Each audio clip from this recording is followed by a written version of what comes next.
Hey guys, welcome back to the Purpose of Money podcast. Today I'm super excited. We're joined by Brent Bowers, and we're going to talk about buying and selling vacant land.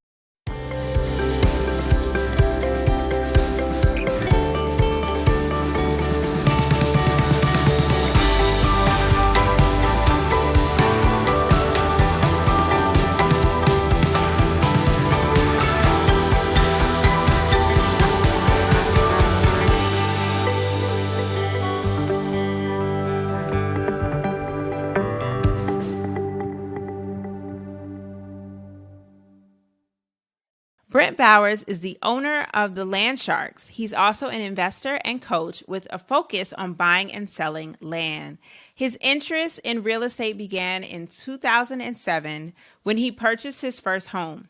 While Brent invests in many different types of real estate, his favorite investment strategy is buying and selling vacant land. Hey Brent, welcome to the podcast. How you doing today? Hey, I'm good, Acquania. Thanks for having me. I'm excited. The purpose of money. Yes, let's talk about it. I am excited to talk about why you love land and why it's such a lucrative way to make money.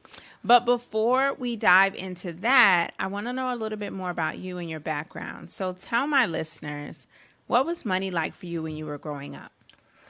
It was scarce, that's for sure. And I'll tell you, you got it. It's taken me my entire life to change that mindset.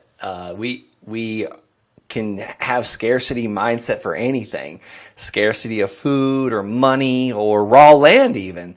And I'll tell you, growing up, there was always just enough money to like cover the grocery. I remember my mom walking through the grocery store with that little red clicker. She had exactly this much to spend, and that's all she would spend. Like, we couldn't put anything more in the cart. And I remember me and my sister would like, just write a check for it. Well, my wife has this little red card and she just buys anything in the store. So it's just, I've just worked hard to change that. So I wish we can go back to that clicker. Actually, I'd spend a lot less money. I know. That's so funny you mentioned that. When I was a kid, my mom would have a calculator and she would we would take turns. I would do the calculating or she would do the calculating, but we would track prices as we shopped. And then we would know when we got to checkout well before, like whether or not this was going to work, right? And then, I would still try to sneak things into the cart, but she would say, no, that's not in the budget, or we can't afford it. We're already over. And so I love that because you witnessed firsthand the purpose of that, but you also related it to your money mindset, which you then had to change. So what are some of the things that you do now in your family to ensure that you have a abundant mindset or not a scarcity mindset?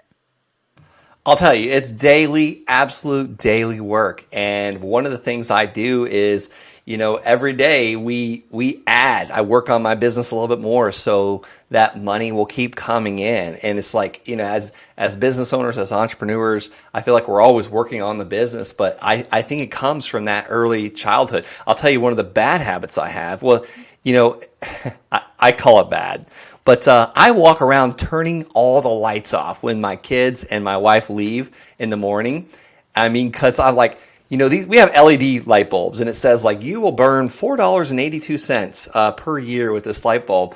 And I'm seeing that and like, okay, this thing's burning like 2 cents an hour. Like, come on, like the time it takes for me to turn off all those lights, it took me probably a couple minutes to do that.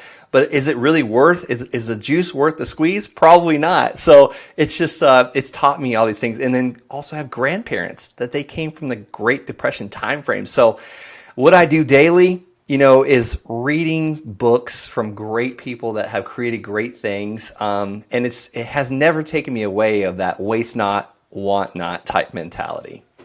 I like that. And you know what? I think it's amazing that you have grandparents that survived the depression, because that is a whole nother mindset when you actually witness an economy collapse and families are struggling.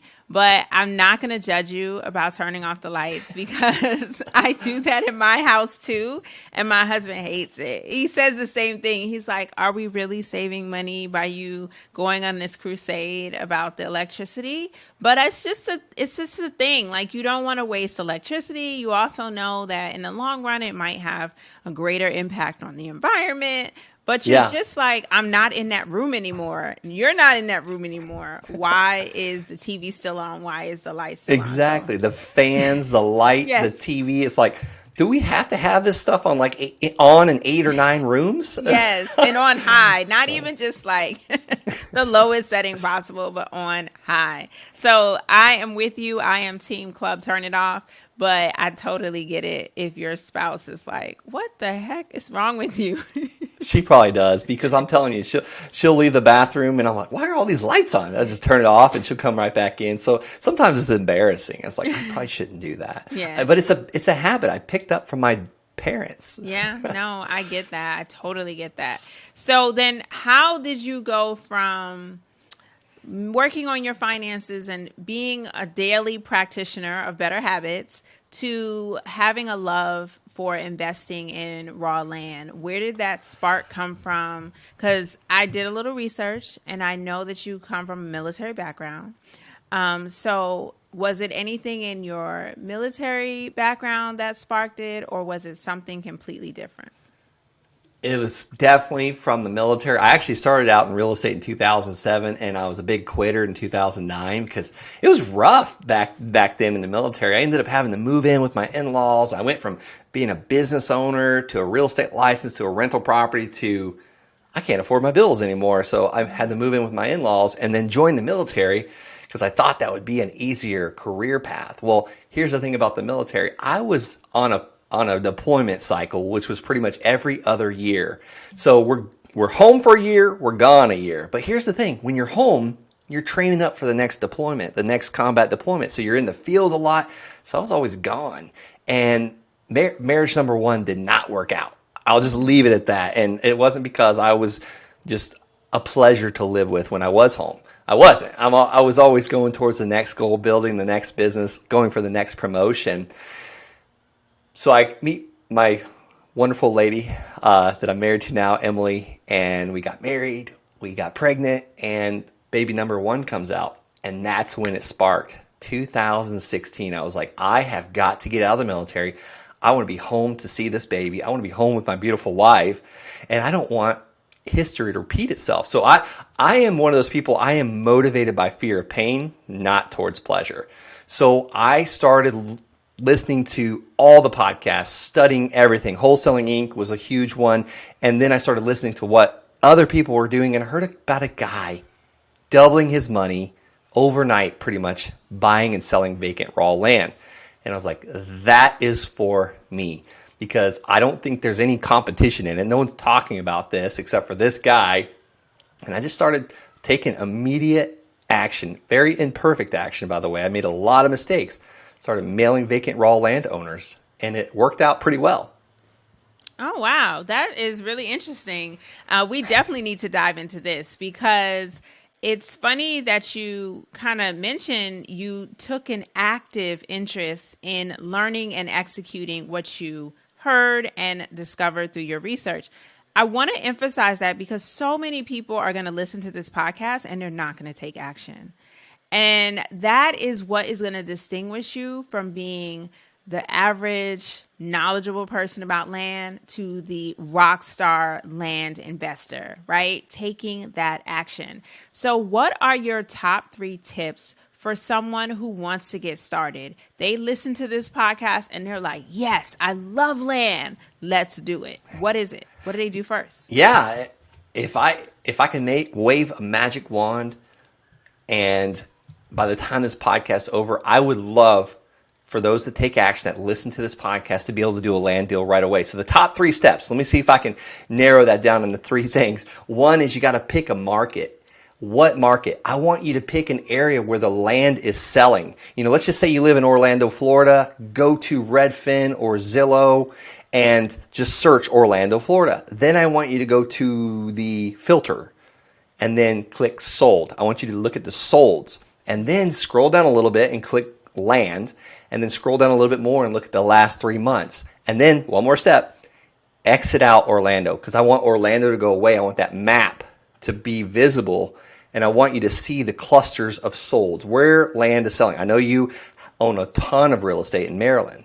So you probably invest in areas where there's jobs and growth and things like that happening. Same thing with vacant raw land. So where the land is selling is where there's demand. So I don't want you going in the middle of the desert where no one's buying or selling anything, because one, how do you figure out what it's worth? And when you get it for pennies on the dollar under contract, it doesn't matter because you can't sell it. So the thing with going in demand areas is you're going to have a buyer. So that's number one, pick the area. And number two is I'm trying to really narrow this down. You want to pull a list of landowners in that area. And number three, start mailing them offer letters. And I can give you the exact offer letter I send that I bought millions of dollars worth of land for. But yeah, step one, figure out where the land is selling. And then let's add a few things to that. What price is it going for? How much per acre? How much per square foot? Number two, get a list of landowners with like a program called PropStream. That's a really great program to pull a list of landowners. And number three, mail them a letter. It could be a postcard. It could be very simple, saying, I'd love to buy your land at 123 Main Street. Call me or text me. So that's going to be the steps to get started. And then we can talk about how to sell it. Okay, that's a good place to start, because some people, they're like, what do I begin with? And you gave a lot of tips and tools, so I'll make sure to link those in the show notes. But I like what you said. If you want to be in your area where you already live, you can start there, but then kind of open the map up to actually work and focus on areas where things are selling. So we're going back to the basics of economics, supply and demand, and making sure that you are going where there is a supply, but there's also a demand. So once you've identified great location, you did your marketing in the mail, and somebody responded, what do you do next? Yeah. So if you send out a purchase agreement, because I call it my land offer letter, it's actually a purchase agreement making an exact offer for their land. How do I price those purchase agreements? It goes back to that Zillow or Redfin, and you want to look at two things: price in either square foot and price or acres, whichever area you're in. Most of the time, a lot of times they'll show square foot under a quarter acre, and then when it gets to about 0.25 acres, it goes to more acres. So one little trick I've learned over the years is like, okay, how many square foot is in 0.37 acres? Well, just go to Google and do acres to square foot, and you can figure that out really easily. But what I'm looking for in that price, let's just use really round numbers here. Land's going for $10,000. That's what the sold price is. And the lot is 10,000 square foot. So if you take $10,000 divided by 10,000 square foot, okay, it's going for about $1 a square foot. So that's how you figure out what the land's worth. Well, you can narrow that. Basically, you can reverse engineer that. Like, I want to make, $1,000 when I buy and sell this parcel of land. Okay, so that means I need to offer about $9,000.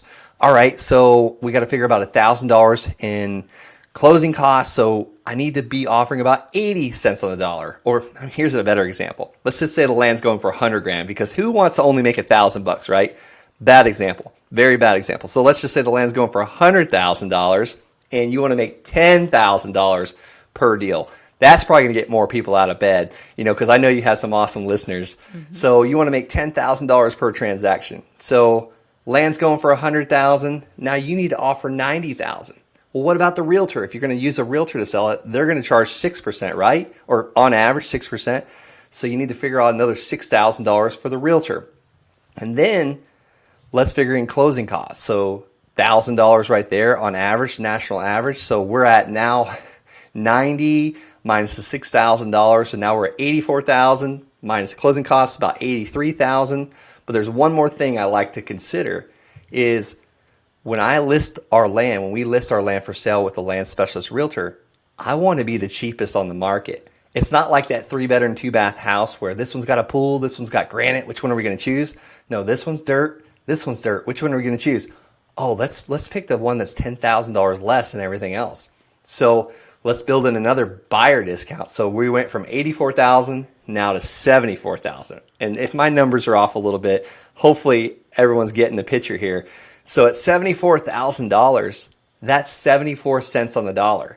So that's kind of where I'm offering with these land offer letters. So if the land's selling for about 100 usually, I'm going to offer everyone in that area that's got a 10,000 square foot parcel $74,000. And when they sign this thing and send it back, now I have an asset under contract at 74 cents on the dollar.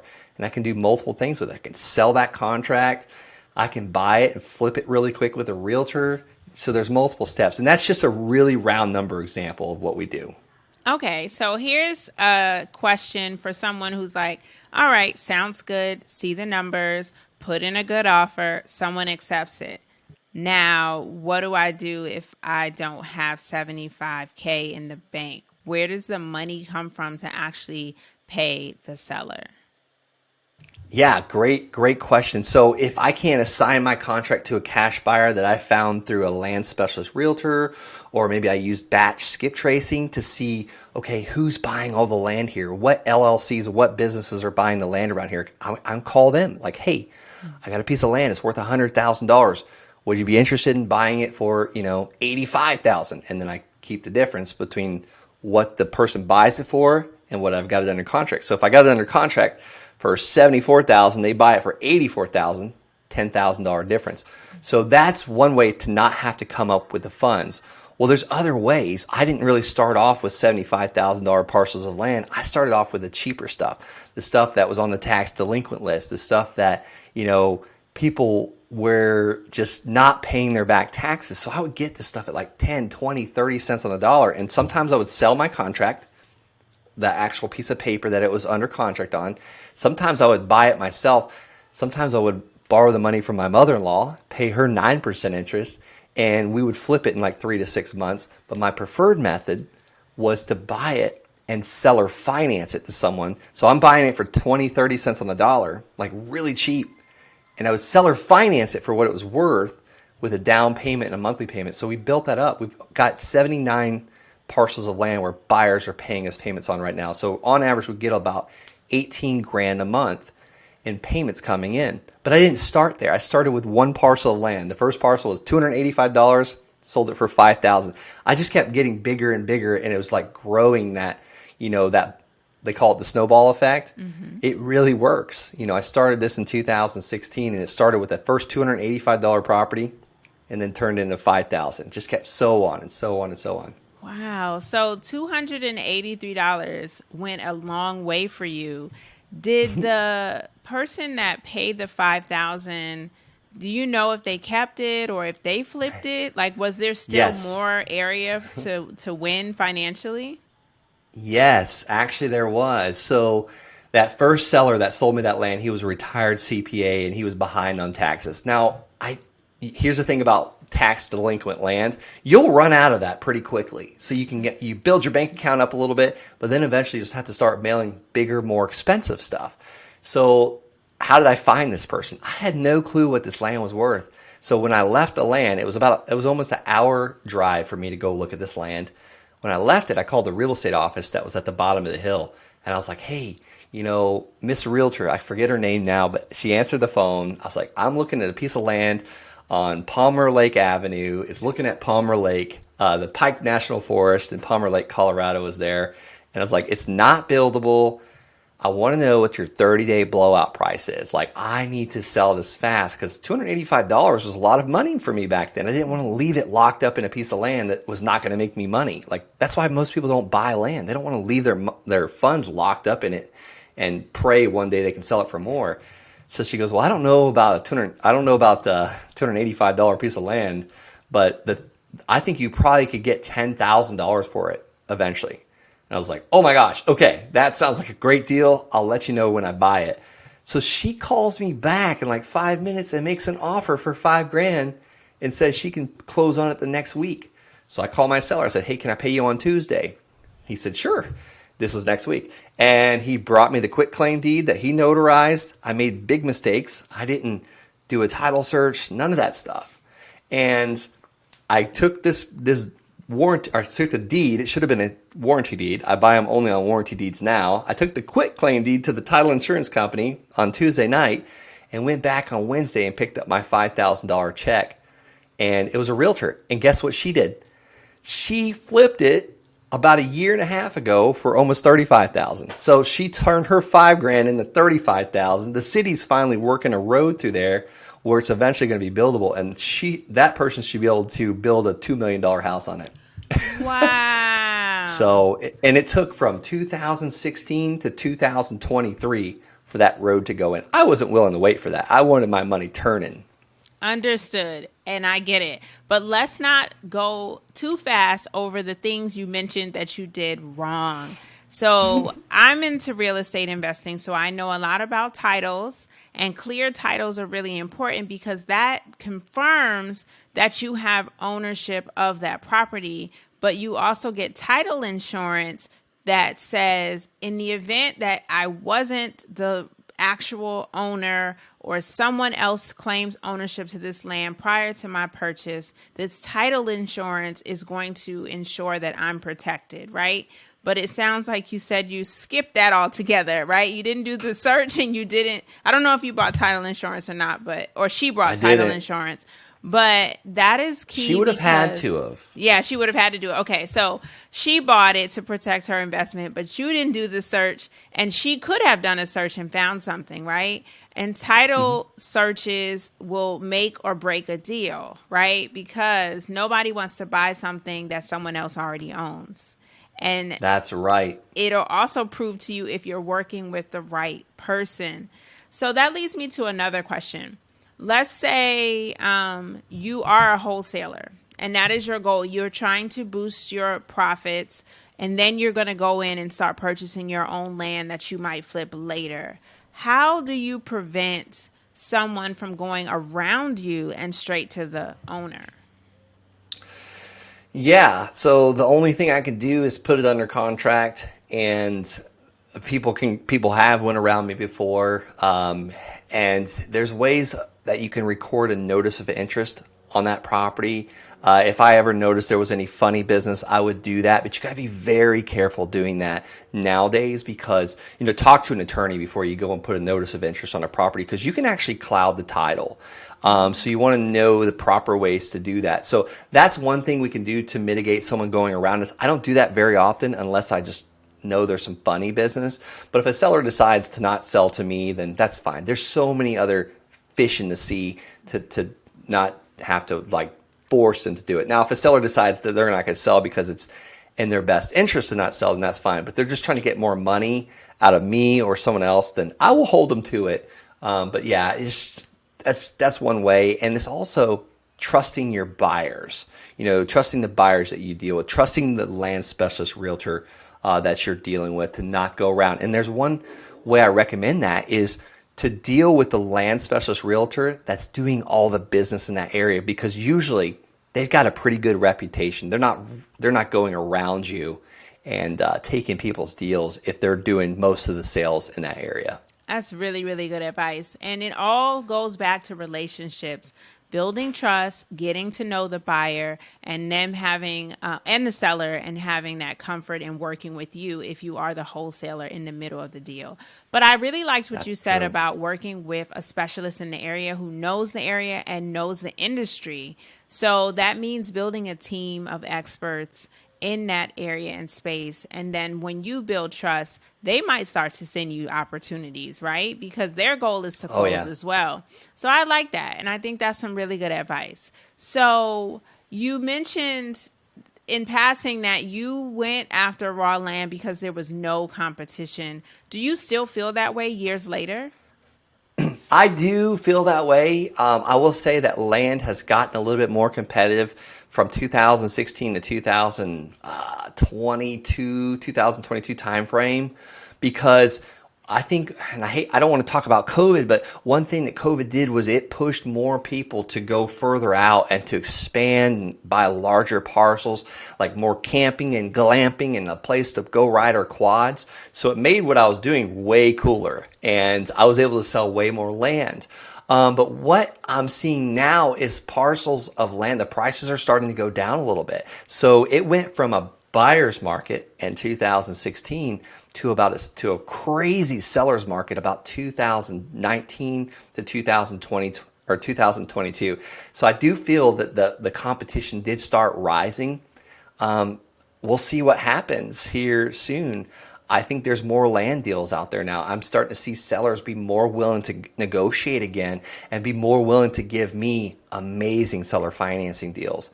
What does that mean? The landowner is willing to take payments now. And most of the time, I try and get 0% interest, principal only payments. So if I'm paying $500 a month, that balance is going down $500 every single month. I like that. I like that. So, I think that's a really interesting perspective, though. But there's a lot of things people did in COVID that they didn't do before, and one of them was have plenty of time to be on the internet. So they probably were also finding a lot of these land deals because they were searching the internet and taking an interest in learning a lot of new skills. But in your honest opinion, since you've done this quite some time, how much time do you think it takes between learning the strategy, executing the strategy, and making your first check? Yeah, I mean, I'll tell you, I teach people, we call it the land sharks. I teach people every day how to do this. And on average, it's anywhere from about 30 days to about 6 months. We just had Alana Cohen. She's a single mom of four, and it took her a little over 6 months.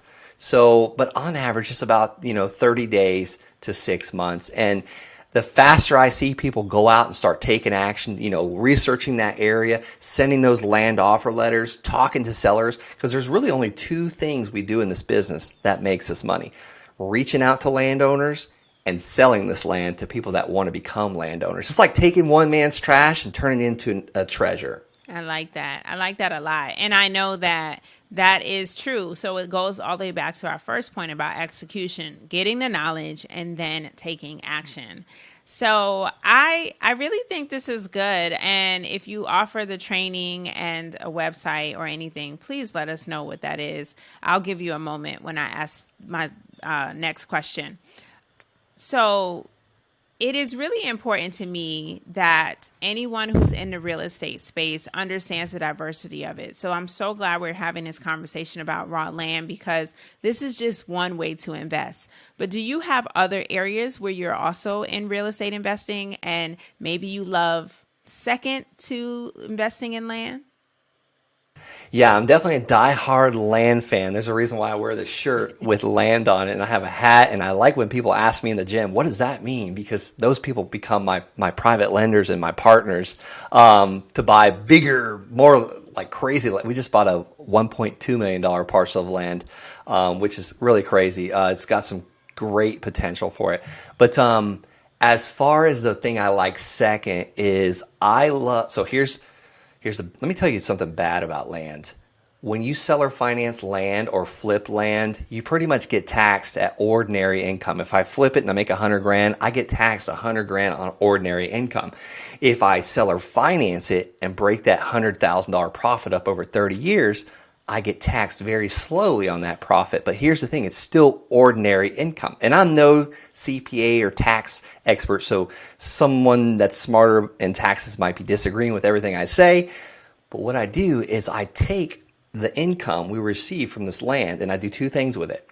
I spend it, no, I'm just kidding. I buy more land, and then I also spend it to buy income producing real estate that has buildings. So we bought our office building and we used one room and we rented out the remaining space so we can depreciate that building over 27 and a half years and then do things called cost segregation. Then the next year we bought a lake house, a vacation rental that's rented out most of the year. We use it all the time, but that also allows me to depreciate that property and save money on taxes. So that's my second strategy. Then we also invested in a 19-unit apartment complex, which I have partners in that, and then a couple other, buildings that get us rent. We just bought a 9-bedroom workforce housing property. Actually, one of my land shark students, we bought that together. So little things like that to save me a boatload of money on taxes. I love that. So not only are you teaching the strategies, but you are reinvesting the money in your business to create additional income, whether it's be active or passive. And I love rentals. I love commercial real estate. And the fact that you got your office space, took up one room or one portion and rented out the rest is golden. I love that. I love that. I love that. And then your collaboration with existing students is amazing. Now, I want to tell people that doesn't mean he'll collaborate with you, but if the deal makes sense, then you're going to do it. That's what it sounds like. This has been awesome, Oh yeah, Brent. I Yeah. love to do deals. I'm not a deal junkie. I won't do the deal just to do it, but if it's extremely profitable, I don't care if there's 15 people involved. The land sharks are doing deals together all the time. Either someone's funding it and someone's finding it, someone's buying it. It's just amazing. So I get to see what other successful land investors all over the country are doing, and I learn stuff all the time from them. It's just incredible. If you would have told me that 2 years ago when I started this, I wouldn't have believed it. I know. I love that. And so that leads me to a question about your community. So you have a virtual community. I'm sure they're online. You're working together to teach strategy and execute. Do you have any in person opportunities, a conference that you do every year, or any other way that your students can engage? No, I don't do in-person events. A lot of my students actually do. It's funny, they become coaches and they start holding masterminds, and that's incredible. I'm a homebody. I have to remember why I started this business for lifestyle to be, I have three very small kids and an amazing wife I want to be around. So I've actually thought about doing more in live person events. And every time I start to plan it, I completely disregard it. Um, but we do meet every Tuesday over Zoom, and we actually have multiple support calls a week now. Other Land Sharks community members are holding them. So, without further ado, I want to ask you, the name of the podcast is called The Purpose of Money. So, I do ask all of my guests this question. What is your purpose for money? I love that question because it changes, but right now the purpose for money is to do good things. I mean, making a lot of money doesn't really do much for your happiness, but it can give you more of what you already are. So I want more experiences with my family, not just my children and my wife, but our family members. We're going to Wisconsin here in a couple of weeks to celebrate my father-in-law's 70th birthday. Without money and time, I couldn't take a week off to do that. And then the next week we're going to our lake house for a week. So money gives us just opportunity to have experiences and to do things, and also to bless other people's lives. It's not just for us, and it's not our money. It's God is allowing it to come through our hands. And I think Dave Ramsey gave this example one time, but I'm going to take it from him, by the way. I'm going to make it my own. But if your fists are clenched, and anybody listening to this, my fists are clenched, nothing can find its way into my hands. And then if my hands are open, money can come in and money can go out very easily. So we're just conduit. Money is really just a way of experiences, and you could choose for them to be good experiences or bad experiences. 100%. I absolutely love that answer. Thank you, Brent, so much for sharing your wisdom and being the landman or the land shark who is teaching others how to purchase and sell raw land. Guys, if you want to learn these strategies and join the Land Sharks community, I encourage you to follow Brent Bowers on everything social media and to check out his website. Brent, can you do us a favor? Let us know where we can find you so people can connect. Yeah, the easiest place is thelandsharks.com. I'm also on TikTok as of recently. I'm coming out with a video a day talking about land investing and some strategies and techniques and education. Brent L. Bowers. And I try and respond to all messages on Instagram. So it's also Brent L. Bowers. Awesome. We love it. So we'll make sure to include links to everything in the show notes. Guys, make sure you like, follow, and subscribe so you can get land updates and do the work, guys. We talked about execution is key. Don't just listen to this podcast. Take action. If you like the episode, please share it with a friend. Like the podcast and subscribe to The Purpose of Money. And please leave a 5-star review wherever you're listening. We appreciate you. Until next time, keep building generational wealth.